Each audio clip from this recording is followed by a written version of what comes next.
First of all, just at a high level, what do you think is going on at the Pentagon? Do you think that the Israeli lobby, the neocons, are actively trying to undermine President Trump and Secretary of Defense Pete Hegseth? I don't have visibility on what may be happening, but I have very strong clarity on what the results are, and there is unequivocal. I watched that interview with Dan Caldwell on Tucker's show.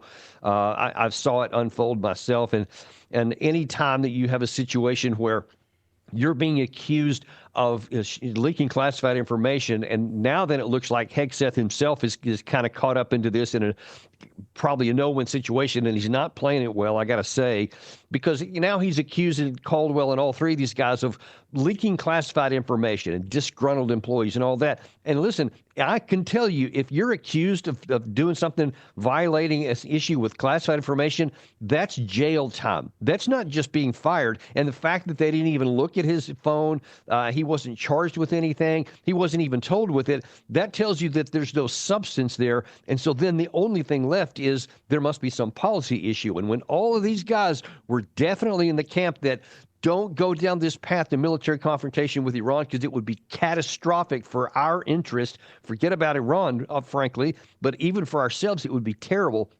And with these guys were known as that position, and they were all the ones that were let go, then something else is going on. Well, and you had the mainstream media. Sorry, I just want to say the mainstream media jumped right all over this story.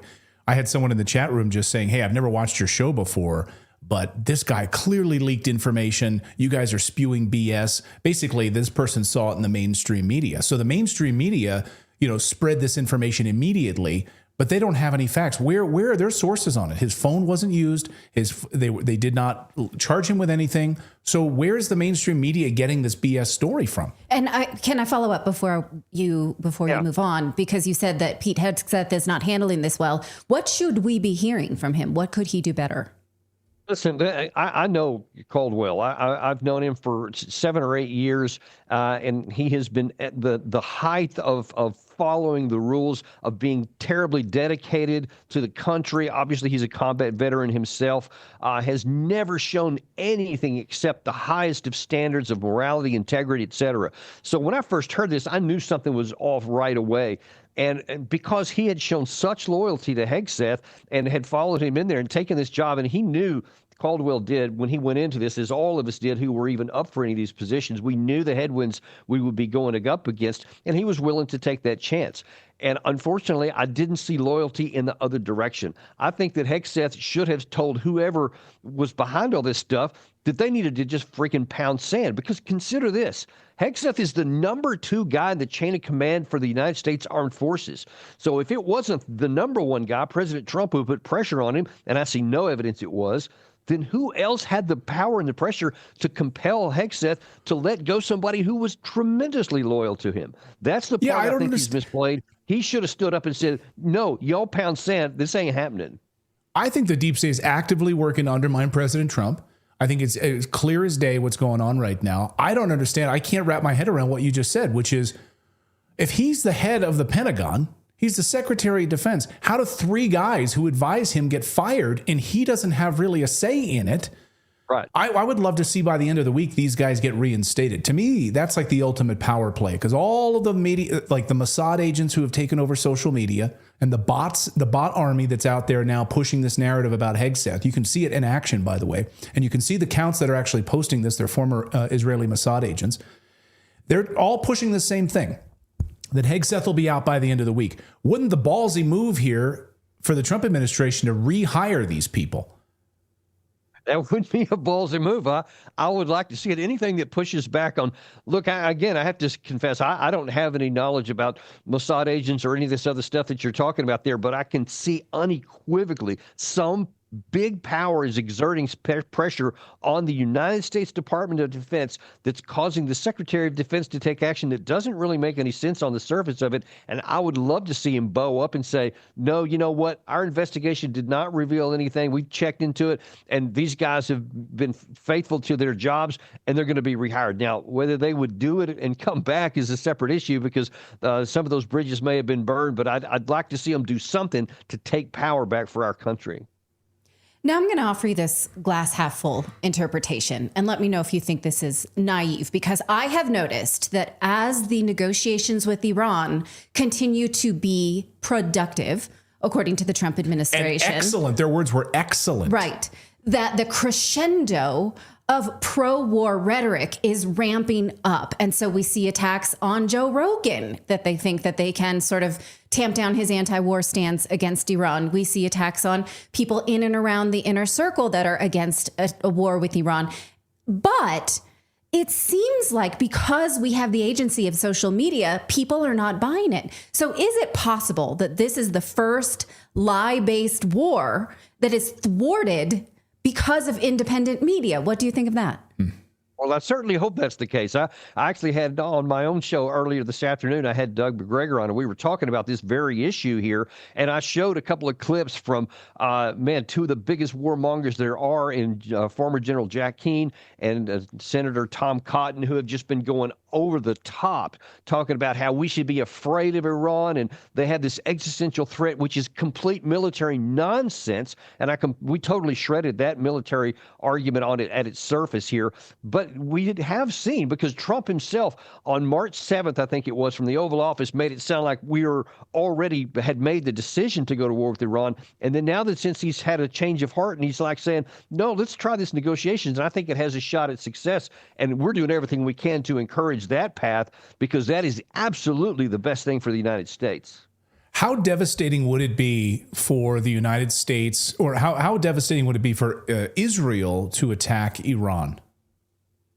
Yeah, that's one of the things that we're hyping so much, is that you can, if you want to, you can hate Iran. That's an individual choice. But when you're talking about taking military action, you have to ask the big question, and then what? You launch missiles, and then what? What is Iran going to do in response? What can Iran do to Israel? What can Iran do to even American interest or to our allied interest in the region?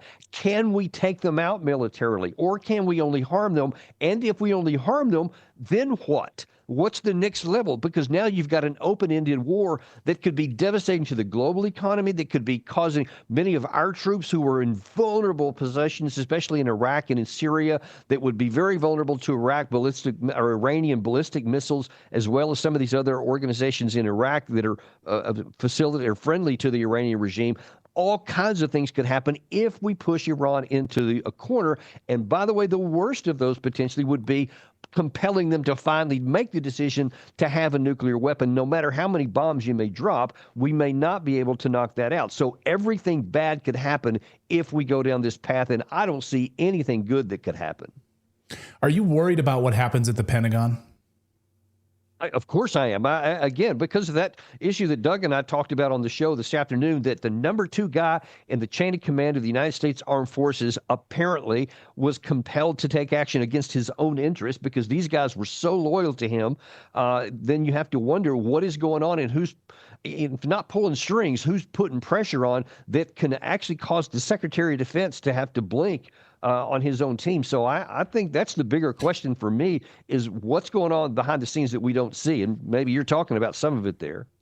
Can I ask a follow-up to something that Natalie asked earlier about the mainstream media, and because of social media now getting out these messages? You mentioned someone like General Jack Keane. Now, when I worked at Fox News, and I worked with Pete Hegseth, I mean, he was my co-host on a show together, for crying out loud. And they would put on these like warmongers all the time, like General Jack Keane, and, wants to go to war with China. He wants to go to war with everybody.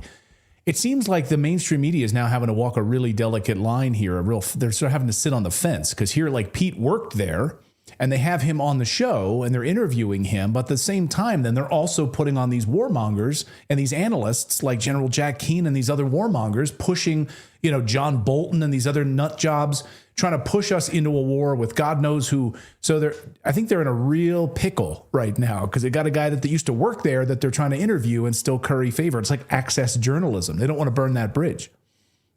Right. They don't. And I think to your comment a second ago, that most of the American people aren't buying it, because they see that this just doesn't make sense, and what they're being told doesn't line up with what they see. And of course, I'm encouraged by that. We try to propel that same issue on our own show here by putting out the truth, and here's what's really going on, and things that make sense and it's logical and rational. And anything we can do to keep going down that, which is why I applaud you guys for covering this issue the way you are. But I hope that the mainstream media is uncomfortable with this and has to not just walk a fine line, but get back on the right side of the line and cover things that actually are true and real, and if not expose who's trying to push pressure on the United States to take action antithetical to our interest. Let's just put forward people who are telling the truth and have them on Fox News more. Well, there are new insider allegations that it was one of his deputies that was running the show and making these firing decisions, which is interesting because your point is well taken. He's in charge. How can he not thwart that if that's what he really wants? Now, again, he was Clayton's co-anchor. As a family, we find him to be a very sincere person. My take on it is that he was prepared for the media storm around his own personal life, but maybe was not prepared for the dark forces that might undermine him once he took the job. Maybe because I don't know why, right? Because who would be? Who would see this coming? Because the pro-war faction is just so strong and deep-stated, if there's such a word. And he also was very pro-Israel. He was also very pro-Israel. Go ahead, sorry. Yeah, and that's fine. I'm pro-Israel, but I'm also pro-truth. And just to be clear on that, and I actually went on Fox and several other networks when his name was first announced as being nominated for Secretary of Defense. And I said, listen, I think that, the charge that he wasn't qualified, he hadn't run a big business, he wasn't a general and all that stuff. I said, listen, the guys who have all these qualifications have been doing a terrible job in the past. Maybe we need a breath of fresh air. And if he can do the things that he said and, reorient the Pentagon, bring back the warrior ethos, hold people accountable, set higher standards. I said, those are all fabulous things we really need. And so I said, let's give him a chance. But I said, I warned at the time, right at the beginning, he will run into some huge headwinds because the edifice that is the Pentagon, they love the status quo. They love these guys that are highly qualified, the former generals, because everything's comfort and they can control that. But now that somebody like Hegseth comes in, and I recommended that he needed to fire a bunch of generals at the beginning because of these people who would be against him and would undermine him needed to be out of the way and hired by people who were qualified and capable, but also aligned with President Trump's vision. That only a couple of people got let go, and I don't think enough of them did, and that might have been a real problem. I hope. I think you're right about that. The deep state is strong, and the dumping and the emptying of the swamp has not gone far enough, and that was certainly the mistake of President Trump's first term. He didn't drain the swamp at all. In fact, he added to it. So hopefully this time he's learned a bigger lesson. We'll see how the week plays out, though. Will Hegseth have a job by the end of the week? Maybe will these guys be reinstated by the end of the week? We'll see. Colonel Dan Davis, appreciate you joining us. Excellent context. Thank you so much. You bet. Yeah, thanks so much, really a pleasure.